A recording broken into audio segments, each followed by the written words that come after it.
اعوذ باللہ من الشیطان الرجیم بسم اللہ الرحمن الرحیم واسألہم عن القریۃ التی کانت حاضرۃ البحر اذ یعدون فی السبت۔ اللہ رب العزت نے نبی کریم صلی اللہ علیہ وسلم سے فرمایا کہ ان سے اس بستی والوں کا حال پوچھو جو دریا کے کنارے پر آباد تھی۔ یہاں پر ایک شہر تھا جو ایلا نام سے تھا، مدین کے بالکل قریب تھا۔ تو وہ حضرت داؤد علیہ السلام کے ماننے والے تھے اور بنی اسرائیل سے ہی ان کا تعلق تھا۔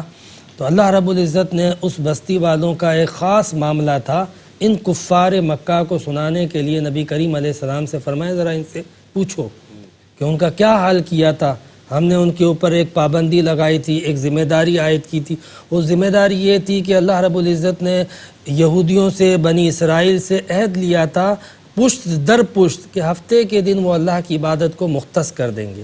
ہفتے کے دن وہ کوئی کام نہیں کریں گے، ہفتے کے دن جو ہے وہ اپنے نوکروں سے بھی کوئی کام نہیں لیں گے، خاص طور پہ جتنی کمرشل ایکٹیویٹیز ہیں وہ چھوڑ کر فقط اللہ کی عبادت میں مصروف رہیں گے۔ جس طریقے سے مسلمانوں پہ اللہ رب العزت نے جمعے کا دن عبادت کے لیے عید کے طور پہ مختص کیا اور اس میں ہم پر پابندی لگائی ہے خاص نماز جمعہ کے وقت کہ اذان جمعہ سے نماز جمعہ کے وقت جو ہے وہ وَذَرُوا الْبَيْعَ، اپنے کام کاج تجارت ان کو چھوڑ دو۔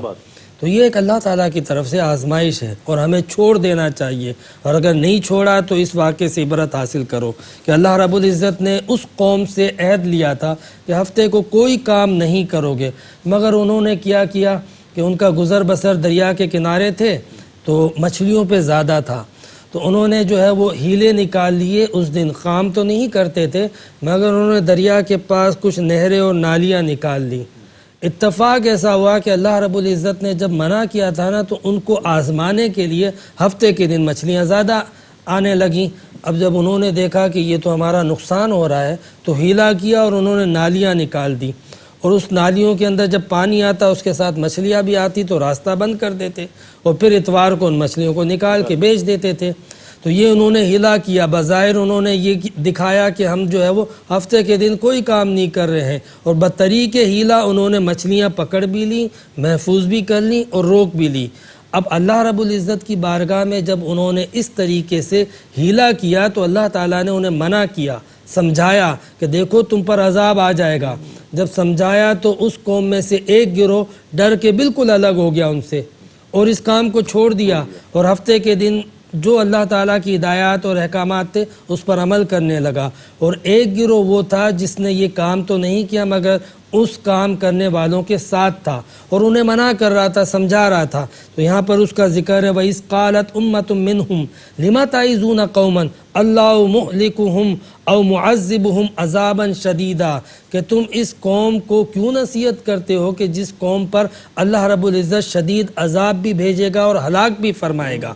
تو اللہ رب العزت کے اس قرآن پاک کی اس آیت سے پتہ چلا کہ اس قوم کا ایک گروہ تو روک رہا تھا اس گروہ کو کہ جو نصیحت کر رہے تھے، یہ دوسرا گروہ تھا، اور تیسرا گروہ وہ تھا جو اس کام میں مبتلا تھا۔ یعنی کل 3 گروہ بن چکے تھے، ایک بالکل الگ ہو گیا تھا، ایک جو ہے وہ بالکل نافرمانی میں مبتلا تھا، اور بیچ کا ایک گروہ تھا جو ان نافرمانوں کے ساتھ تھا اور ان کو نصیحت کرتا تھا، انہیں منع کرتا تھا، انہیں سمجھاتا تھا مگر وہ سمجھ نہیں رہے تھے۔ اللہ رب العزت نے انہیں بہت دھمکیاں دیں، باقاعدہ ان کو کہا کہ یہ کام مت کرو، نہ مانے، ہیلے کے ذریعے جب کیا تو پھر کیا ہوا، عذاب آیا۔ اور وہ عذاب کیا تھا؟ اللہ رب العزت نے فرمایا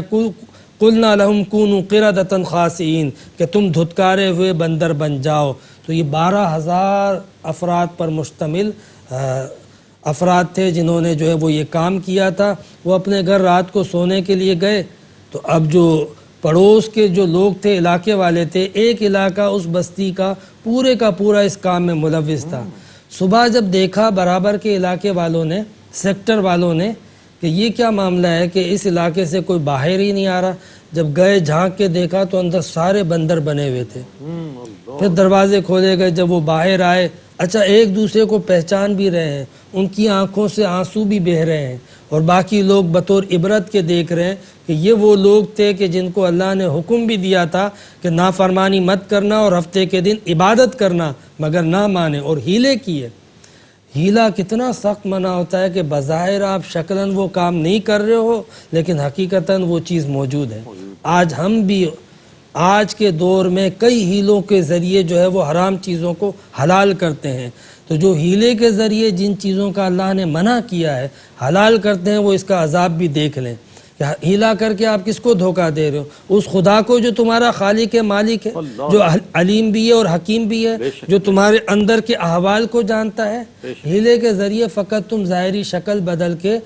ظاہراً ایک فتویٰ لے لوگے کسی عالم کو دکھانے کے لیے کہ دیکھو یہ جائز ہے، لیکن اللہ تو جانتا ہے تمہارے دلوں کو، احوال کو۔ اللہ رب العزت نے زکوٰۃ فرض کی، اس کے مصارف متعین کر دیے۔ اب بجائے اس کے کہ جس کے لیے زکوٰۃ فرض کی اس کو دینے کے، ہیلا کر کر کے اپنے تعیشات میں، اپنی ضرورتوں میں، اپنی تعمیرات میں، اپنے امپائر کھڑے کرنے میں استعمال کیے جا رہے ہیں۔ لازمی سی بات ہے کہ عذاب آئے گا کہ یہ مال اس لیے نہیں تھا کہ تم اپنے کاموں میں، اپنی ضرورتوں میں صرف کرو، اور پتہ نہیں کن کن چیزوں میں آج خرچ کیا جا رہا ہے، جبکہ قرآن نے زکوٰۃ فرض کرتے ہوئے واضح حکم دے دیا تھا کہ اس کے مصارف یہ فقراء ہیں،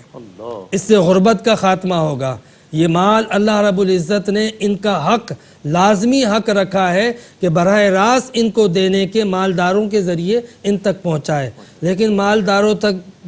بجائے اس کے کہ یہ لوگ پہنچتے، ایسے لوگ پہنچ گئے جنہوں نے اس مال کو لیا اور ان غریبوں تک پہنچانے کے بجائے ہیلا کر کے اپنے ذاتی استعمال میں لیا۔ ایسے لوگوں کے لیے عبرت ہے کہ وہ 12,000 لوگ جو تھے ہیلا کرتے تھے، بندر بن گئے اور 3 دن کے اندر وہ فوت ہو گئے، اور پھر نہ ان کی نسل آگے بڑھ سکی۔ الامان والحفیظ کہ یہ لوگ ویسے تھے۔ پھر اس کے بعد قرآن حکیم میں اس مقام پر اللہ رب العزت نے بطور عبرت کے ایک اور شخص کے بارے میں ذکر کیا، اور اللہ رب العزت نے کہا کہ ان کافروں کو اس کا حال بھی پڑھ کے سناؤ۔ وَاتْلُ عَلَيْهِمْ نَبَأَ الَّذِي آتَيْنَاهُ آيَاتِنَا،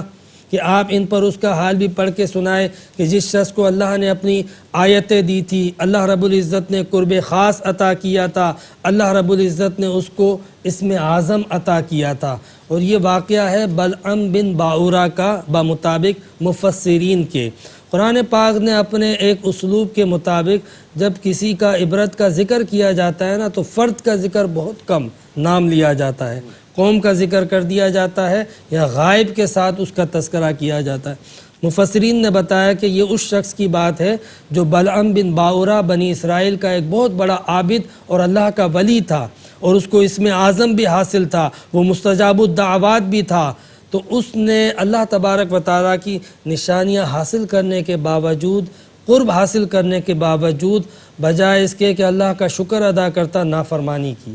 اور نافرمانی یہ کی کہ حضرت یوشع بن نون علیہ السلام وہ ایک قوم کی نافرمانی کے سبب اس سے جنگ کرنے کے لیے گئے، تو اس قوم نے بلعم بن باورہ سے کہا کہ آپ مستجاب الدعوات ہو، آپ اللہ تعالیٰ سے حضرت یوشع کے خلاف دعا کریں۔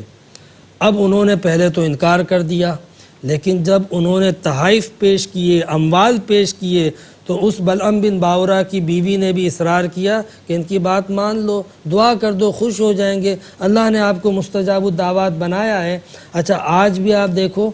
کہ بہت سارے دیندار نیکوکار لوگ ہوتے ہیں یا جو اللہ کے حکم پہ چلنا چاہتے ہیں، لیکن وہ بیوی بچوں کے دباؤ سے، اطراف کے ماحول کے دباؤ سے غلط راستے پہ چل پڑتے ہیں۔ تو یہ عام لوگوں کا چلنا، ظاہر سی بات ہے کہ نفس ساتھ موجود ہے، جب تک ایمان کامل نہ ہو، خشیت، رقیت، خوف خدا نہ ہو، تو پھر تب تک ان گناہوں سے، وساوس سے بچنا مشکل ہوتا ہے۔ بہرحال اس لالچ میں آنے کے بعد بلعم بن باورہ نے طے کر لیا کہ میں دعا کروں گا، اور یہ اموال اس نے لے لیے۔ جب وہ نبی کے خلاف دعا کرنے کے لیے ہاتھ اٹھائے ہی تھے، وہ کوشش کرنے لگا کہ اس کی زبان باہر آ گئی، دعا نہیں کر پایا،